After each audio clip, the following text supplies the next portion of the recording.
একদিন সবাই বলতো আমি কিছুই হতে পারবো না। একটা সময় ছিল আমার স্কুলের ব্যাগ ছিল ছেঁড়া, টিফিন ছিল না, বন্ধুরা খাওয়ার সময় আমায় দূরে বসিয়ে রাখতো। শিক্ষকেরা বলতেন, তুই কিসের পড়ালেখা করবি রে, সময় নষ্ট করিস না। আমি কিছু বলতাম না, মনে মনে বলতাম একদিন প্রমাণ করব। দরিদ্র ঘরে জন্মালেই কেউ ব্যর্থ হয় না। রাতের পর রাত কেটেছে কুপি বাতির আলোয় পড়াশোনা করে।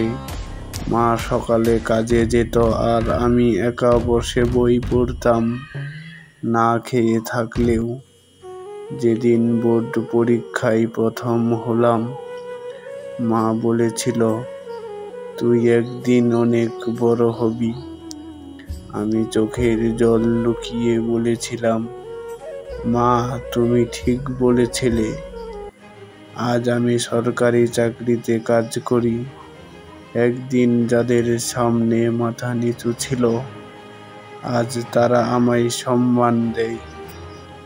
আর সেই বন্ধুরা যারা বলতো তুই কিছুই হতে পারবি না, তারা এখন গর্ব করে বলে, ও আমার ছোটবেলার বন্ধু। জীবন একদিন বদলায় না, কিন্তু প্রতিদিন চেষ্টা করলে একদিন জীবন বদলে যায়।